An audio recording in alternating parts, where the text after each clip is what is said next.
So far on this channel, I've only mentioned a handful of first-person shooters in regards to the Steam Deck, and most of those were boomer shooters in the vein of Doom or Quake, or more recent entries like Nightmare Reaper or Dusk were in fact just homages to games like Doom or Quake. So today I wanted to make a video just about first-person shooters exclusively, because there was a time when that was my absolute genre of choice. And while I don't play them quite as much as I used to, it was still a whole lot of fun diving into my Steam library? That's not right. Nope, my Steam library to see which games I already had in the first-person shooter genre, and I also picked up a few more just to see what would perform well on the deck. So if you're hungry for a situation where you can just rip and tear from a first-person perspective, that is what today's video is all about. And because it'd be hilarious not to start with it, let's just go ahead and get this out of the way right out of the gate, and that is Doom Eternal. Now, as you're probably already aware, Doom Eternal is the sequel to the 2016 reboot of Doom. But in a lot of ways, Doom Eternal has as much in common with 1993 Doom as it does 2016 Doom. It's just taken all of the things that made the Doom experience great over the years and dialed it up to 11. And as the latest entry in Doom, it is an extremely refined game.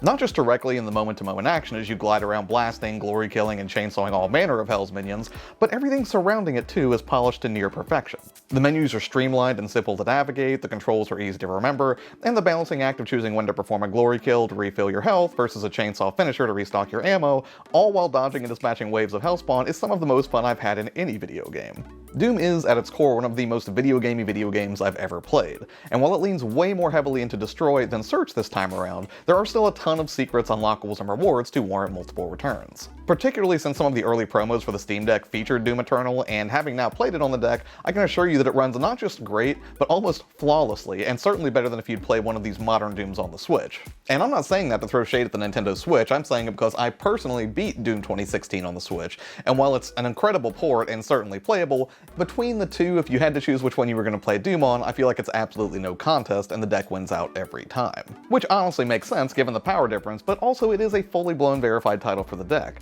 And I gotta say, this might be one of the most highly optimized titles I've played on the Steam Deck yet. By default it has graphics settings set to medium almost across the board, so just for fun I thought I'd keep upping the ante to see where I could really make the frame rate drop to an undesirable level that would really detract from the raw speed Doom is known for. But I pumped this thing all the way up to Ultra Nightmare and it still kept a solid 60 FPS, save for the occasional dip to 59 FPS, which is totally okay with me. All that, my remaining battery life still seemed to be like 2 to 3 hours at these settings. So yeah, Doom 2016 was amazing, Doom Eternal is amazing, and provided you don't mind cartoonishly over-the-top visceral violence, then yeah, now is a pretty good time to jump into Doom Eternal if you haven't already. And speaking of cartoonish violence, this next one is kinda new to me and I've only gotten to play it a little bit so far, but it shows a whole lot of promise and I can't believe I passed on it when it first came out, and that is Call of Juarez Gunslinger. Now, as you can probably guess, this is a Western-themed first-person shooter, and it's a little bit long in the tooth at that. It originally came out back in 2013 and was later ported to the Switch. Prior to this, I'd only ever played the original Call of Juarez, and I remember it just being an okay experience, so I really never felt compelled to check out any of the follow-up entries. But by all accounts, this is the best Call of Juarez game, and after playing through the opening missions, I can see why.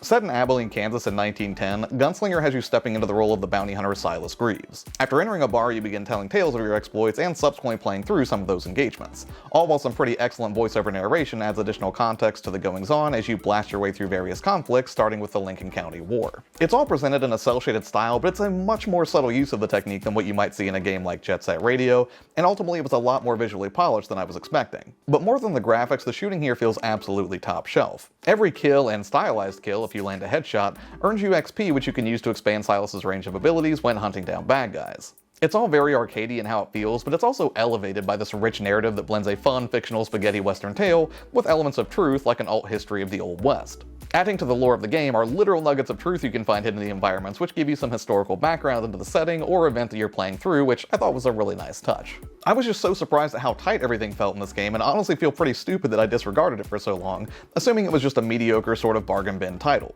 And make no mistake, it is an absolute bargain at $14.99, and if you're looking for an Old West shooter that's filled with over-the-top fun that runs at a solid 60 on the deck, do yourself a favor and don't make the mistake that I did by passing on it for so long. And speaking of personal mistakes that take liberties with historical events, the next entry is a game that was amazing at launch, it's still amazing today, and I absolutely should not have let it slip into my backlog, and that is Wolfenstein: The New Order. Wolfenstein: The New Order is a first-person alt history take on World War II, taking place in the 60s, where you play as BJ Blazkowicz and spend a whole lot of time gunning down Nazis. Which I realize that Nazis are about as ho-hum as you can get when it comes to video game villainy, second only to maybe demons or zombies in terms of a safe antagonist that a developer can throw into their game, but I can promise you Wolfenstein is anything but ho-hum. Wolfenstein has large, thoughtful action set pieces right from the literal jump of the game, and this fictional take on World War II's post-game is as fascinating to explore as it is to run around and just chaotically dispatching waves of Nazis with very advanced weaponry. Movement, shooting, and cover mechanics are all on point, and there are plenty of secrets to uncover and upgrades to seek out, and visually it's a gorgeous game despite the normal trappings of a rust-colored battlefield.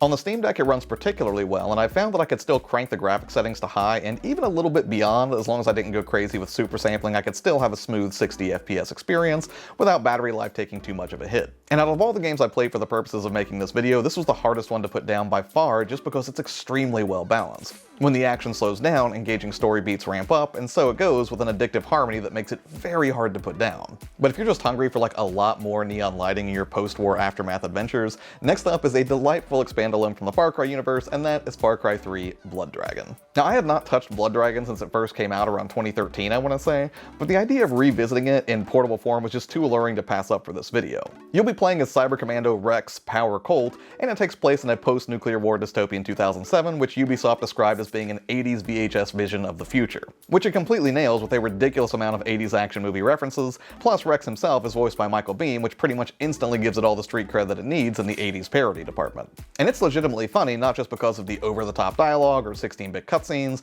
but there's also a bunch of tongue-in-cheek commentary about gaming itself, which is pretty great. The gameplay itself is pretty standard Far Cry stuff with just a healthy coat of neon paint draped over it, and it's not a very long game as a standalone expansion, but still, it's dopey good fun, and as an older title it runs just fine on the Steam Deck. My only real gripe with Blood Dragon was that periodically it kept trying to connect to Ubisoft servers, and I'm not sure if there's a way to stop that from getting in the way. But that minor irritation aside, all of the controls are ready to go without the need for any real customization if you're used to the standard first-person shooter controls on, say, an Xbox controller. It's certainly not the deepest shooter on this list, but in terms of raw fun factor, or if you're just hungry for a hit of Terminator-era 80s nostalgia, Blood Dragon is still a whole lot of fun and worth a look, especially if you've never experienced it before. And finally, something slightly more modern that fell into my backlog years ago, even though I really love the predecessor, is Titanfall 2. Now when I played the original Titanfall, I beat its campaign and I spent a fair amount of time running around in its multiplayer setting, but when Titanfall 2 came out, other games were coming out around the same time, and for whatever reason it just sort of slipped away from me. But now that I've had to jump back into the campaign portion of Titanfall 2 on the Steam Deck, I gotta say, I never should have let this game get away from me.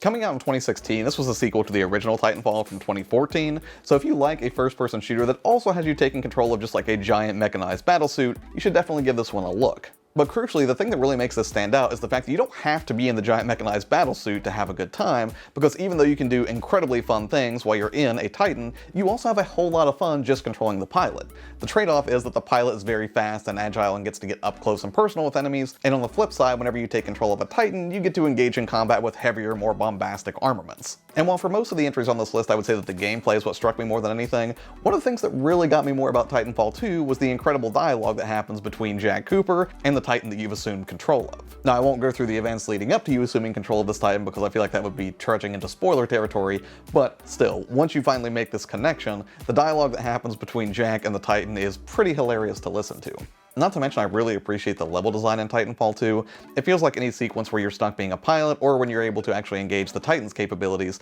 that both are perfectly well suited to the situation. Whenever you're a pilot, you'll have plenty of areas where you can kind of sneak around and go stealth mode if you want, or you can just go into a full-on sprint and wall run and take enemies by surprise. And then on the flip side, anytime you get to pilot the Titan, it feels like it really does go to great pains to make sure you're not stuck in like a confined environment where you can't take full advantage of your mech suit's capabilities to, well, dole out the most damage possible. Now sadly I lost some of the footage that I had of Titanfall 2's gameplay, but I'm pretty sure that I had the settings maxed out and was still able to hit 60 FPS with no problem. Plus I did see that the remaining battery on the game seemed to be around the 2 to 3 hour mark, which is pretty consistent again with older titles that aren't, just super taxing the GPU or anything. Now I know that I said Wolfenstein: The New Order was the game that I was most excited to return to, and while that's true, Titanfall 2 is pretty much neck and neck with it at this point, because honestly, again, I never should have let this slip into my backlog, and only spending just a couple of hours with it so far, I had such a good time that I can't wait to play more of this in particular on the deck. So if the idea of splitting your time between blasting enemies in the traditional way on foot versus jumping into a giant mech suit sounds like a good time to you,